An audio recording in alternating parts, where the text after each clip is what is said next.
Welcome to the Bamboo Method podcast, Investing in the Unseen. Today, me and Wade are sitting at the table.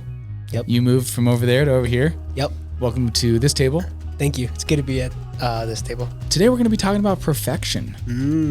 Perfectionism. Yes. Yep. The thing that we all have probably some of a relationship with. Yep. It can be a challenge. Perfection, as we all know, can just get in the way of good things. Yep. And if you're a business owner or a leader, creative, or really just a human. A parent. Yes, a parent. Yep. The challenge is real. How do Yep. you ride that tension of, fully prepping and having high expectations and pursuing excellence, but not letting perfection get in the way? Mm-hmm. And 'Cause quality matters. quality matters. Details matter. The small things matter, but also there's definitely diminishing returns to that. There hits a certain point that messing with it anymore, adjusting, fixing things, actually starts making it worse, or at the very least, it's just prolonging the outcome of finishing something, shipping it. Absolutely. Yeah. And that's, a real tension that we have to ride in the world that we're creatives. Yep. But we're doing work for people and for businesses. Yeah. We do have, we eventually have to ship it. Yeah. It's creative, but it is work. Indeed. And it has to end sometime. We have to be finished with it at some point. Yeah. You have to be finished at some point. Yeah. Seth Godin talks about ship it. Mm-hmm. I think a lot of creatives struggle with that. There's a ship date for us. And by creatives, we struggle with that a lot. Absolutely. Yeah. Yeah. We need a big sign in our office that says ship it. Ship it. Yes. Go ahead and People, ship are it. you guys in shipping? No. It's like FedEx, right? Yeah. No. No. So Wade, what does that look like in your world? Obviously you come from a big creative background. You can talk a little bit about that even just as a musician, but in the business world, how do you ride that tension? Yeah. It's a great question.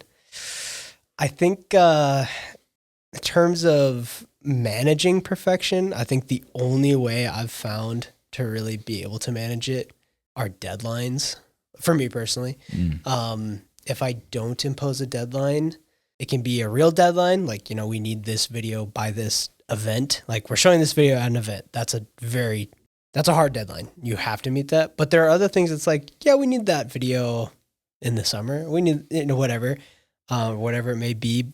Even in those cases, I still need to give myself a deadline.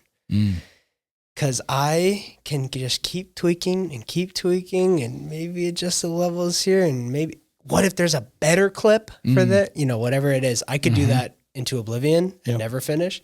But if I put a deadline in place, one, it just gives me structure. I don't procrastinate as much. There are other benefits like that, but the deadline is the only way I found to actually manage that perfectionism. I have to have something to watch by X day. I need to be 99% done by this day, and I need to hit export and send it off by this day. And sometimes, I'm not perfect and I don't hit those deadlines, but having those deadlines in the first place are what actually can help get me there. Yeah. Yeah. What are the things that play into the perfectionism? Oh gosh. Yeah. What's the relationship with your mom like? Yeah. Or your dad? Yeah. The joke's not about Wade's mom. No, Let's be clear about that. Or his dad. Just psychology in general. I think honestly it comes from a place of insecurity of like this piece of work. And I know we've talked about this before, but this piece of work can feel so personal. Yeah. And it can be a reflection of me. And, right. Like if something is good or bad or wherever in between, that's a reflection of me as a person. Yeah. And if you don't like my work, you don't like me. Exactly. Yeah. Exactly.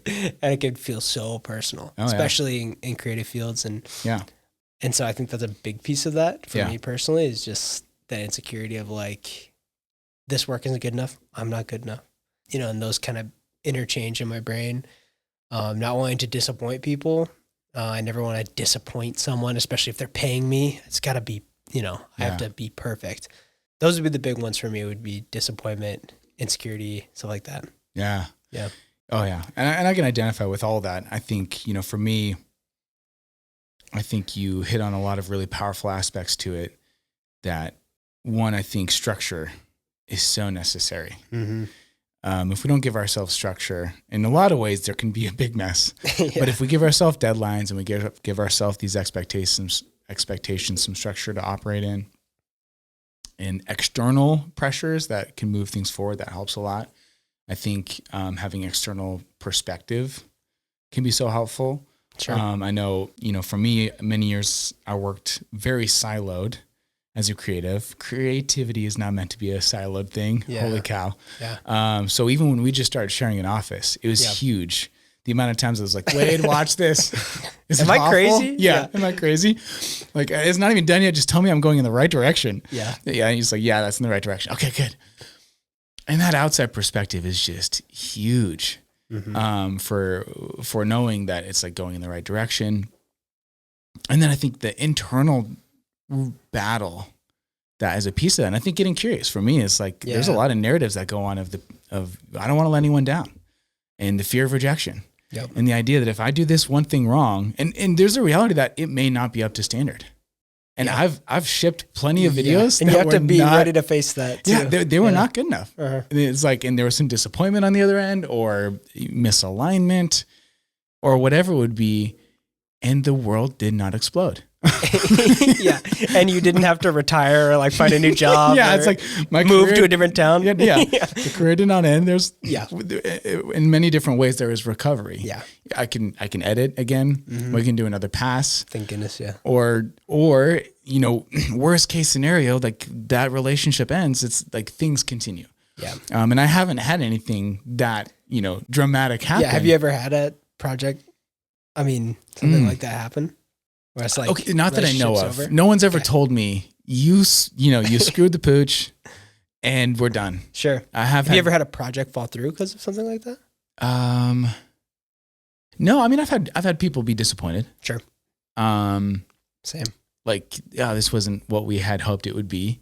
But either we worked it out through like, okay, how do we get it to where it can be? I want to make sure that we get to a place that they're happy. And so it's like, okay, let's figure out how we can get there. So it's just a communication, navigation.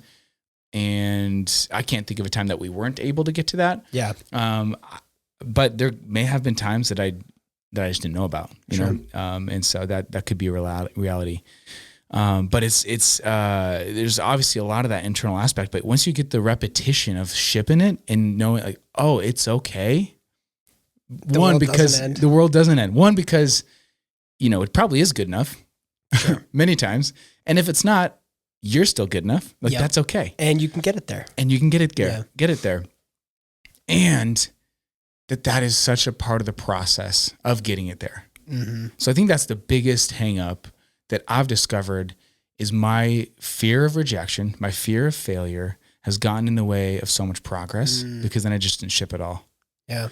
And I got in my head, or I spent too much time, or I didn't take steps that I could have took. And I think that can be what gets in the way of a lot of us taking any steps in that direction or towards something that we want, is that fear of failure. Yeah. So we don't even take a step at all. Yeah. And it's like we can step towards that. And in fact, I think failure is absolutely a part of the process. If we're trying to find a path without failure, isn't an end. Yeah. Like I think we often think success is finding the path without failure. That's so, no, it's through failure. Through failure. Yeah. And I should maybe try to fail, minimal amount of times, but sometimes the most successful paths is because of the most failures. Yeah. Fail forward. Yeah. Absolutely. And that's how we learn. I mean, the amount of times that I've learned from mistakes or just not doing something right, that's how we learn. Yeah. You learn more from failure than from success. Absolutely. It's an interesting tension because if you have a success, something goes really well, it feels great, but there sometimes can be like that.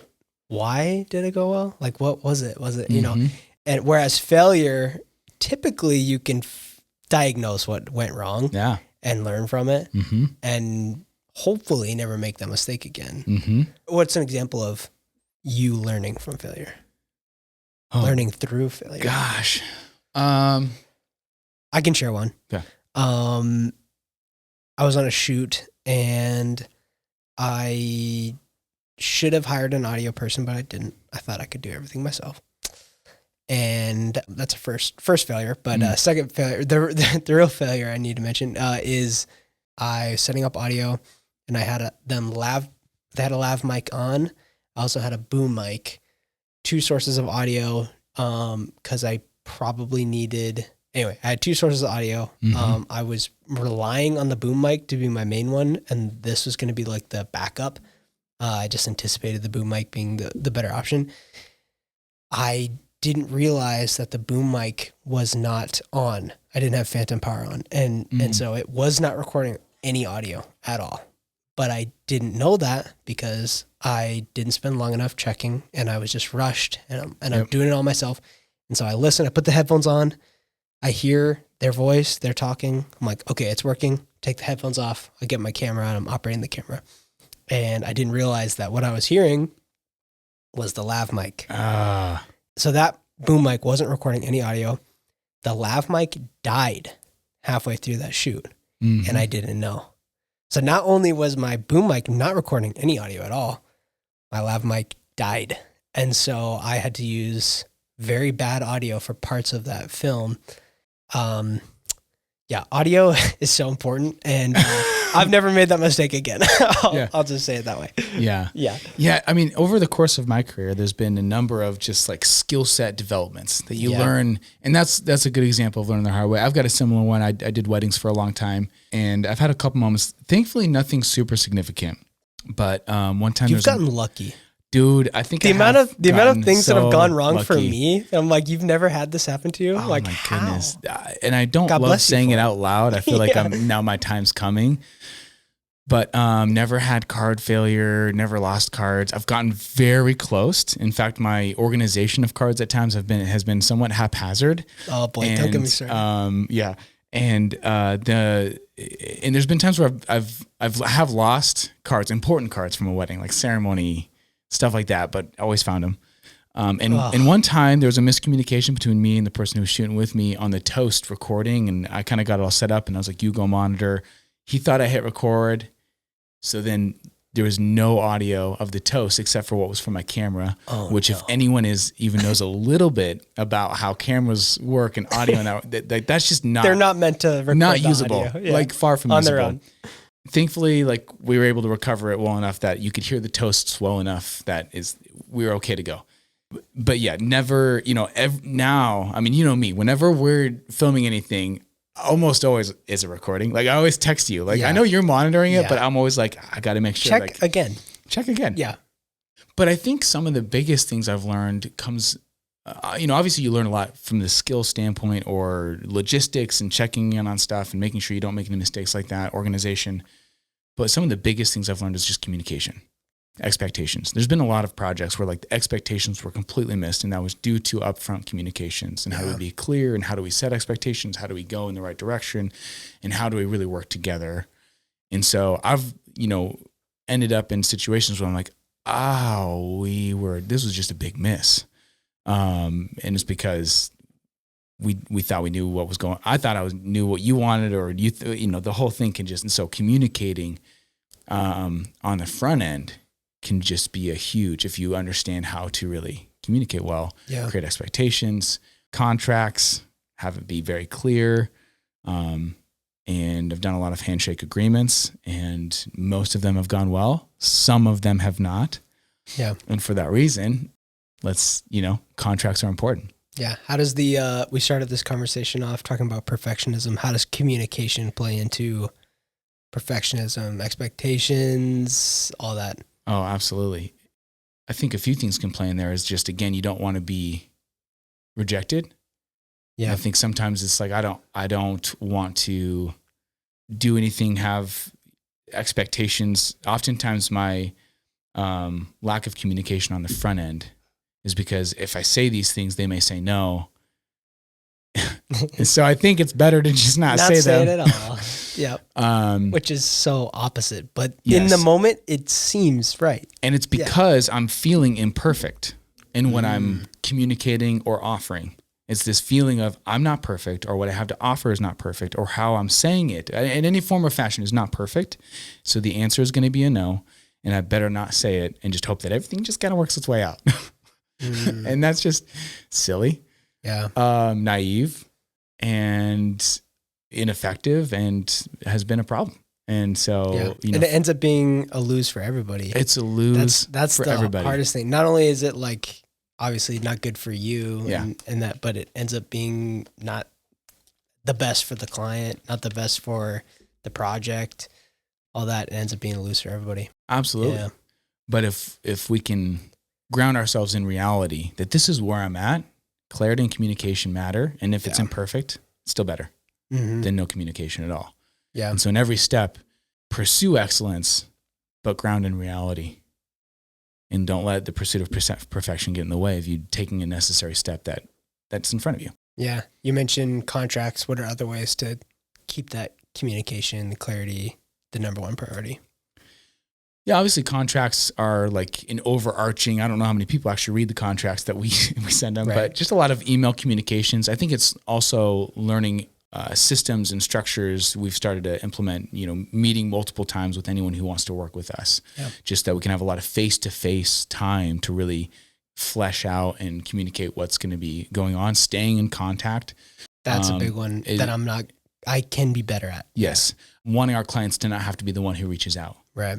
That we're staying in contact frequently, giving updates if there's a long span of time between any sort of connection. And it's definitely something that I need to grow on. And, but that consistent communication doesn't even have to always be super in depth, but just like touch points. Yeah. I think that's where I get held up. I feel like if I'm going to email this person, I better have something to tell them. Yeah. But really, if it's just, hey, we're still working on it. Yeah. Just want to let you know, like, we still exist. Like, I'm alive. Like, we're good. Yeah. Like, sometimes that goes a long way. I know I've been on the receiving end of something like that. Yeah. And it does go a long way. It's like, it's huge. It doesn't have to be a huge milestone, but some sort of contact is always helpful. Yeah. Absolutely. It's a good reminder. And that's a challenge because we're bell busy. Oh, yeah. But I feel like we can also get in our heads of like, I want something good to say, Yeah. I kind of say, I like self-reject before I even like I didn't give them a chance to reject me. I just rejected myself. Chances are they would have been fine. But I can be in my own way, and that's a huge struggle. Yeah. Yeah. Going back to the insecurity thing. It's real. Yeah. Absolutely. And the spirit of nurturing, it's the little things, it's taking little steps. Yeah. It's embracing where you truly are and taking little steps to continue to move where you want to go. Yep. And I think excellence is a great pursuit. Quality matters. Yep. But recognizing that the road there is through failure, right? Yeah. And so you got to take some steps that are going to be uncomfortable. You might have to, fail and visibly fail. It's also a bummer. It'd be nice to have all the failures be behind the curtain. Yeah. No one saw it until we come, but that's just not how life is. And it doesn't mean it has to be this big public thing, but with videos, it's like we said, like if you send it out, someone's dissatisfied, like that was seen. Yeah. That's not pleasant, but it's never as bad as you think it's going to be. Never as bad as you think it's going to be. Yep. And then I think just remembering that outside perspective is so helpful. Creativity is not a solo gig. And I know for me, I'll said it before, but just internal curiosity. We make jokes about it. It's like, but what? Take a moment to reflect. What is behind that? Why are you afraid of rejection? What's the narrative that's going on inside of your head that you can bring some truth to? And that even speaks to, how we approach this podcast, personal and professional bamboo. All those things are intertwined. It's easy to think of I love the show Severance, your work person is severed. It's like a whole different person. I think it's easy to kind of fall into that. Like the moment you walk in the front door at work, like you're a different person, or the more likely the moment I leave, I go home, leave work at work. Like, it doesn't work out like that. No. You're the same person. Yeah. And so you, whether you like it or not, all of that's intertwined. And so getting curious, reflecting, all of that plays into each other, and that can make your work better and make yourself better. Absolutely. Yeah. Yeah. Thank you for joining us for this episode of the Bamboo Method Podcast, Investing in the Unseen. And remember that anything worth investing in takes time. And also, if you like episodes with just Sam and I, have any thoughts or ideas to explore, let us know. Cue the outro music.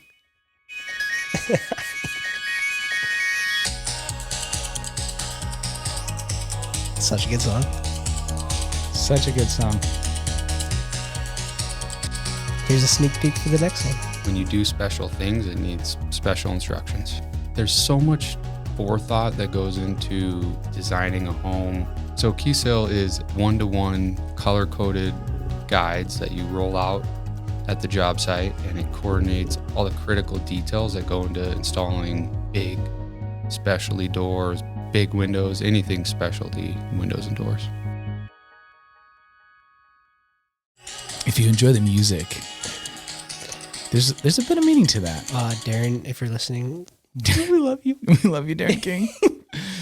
Aardvark. Be my dad. What? It's Aardvark. Aardvark? Aardvark. Aardvark. Aardvark. I don't think it's Aardvark. Aardvark. Darren, I'm so sorry if we butchered it. I'll just call you Darren. Yeah, Darren King, the King. The King. AKA referred to as the King Rip from Mute Math. Mute Math. Well, I mean, technically Mute Math still exists, but not in our hearts. There's Mute Math AD. Yeah. ADK. ADK Yeah. after Darren King. If you know Mute Math, then you know why our hearts ache. And Darren King was the drummer for Mute Math and a big piece to that. And fantastic band.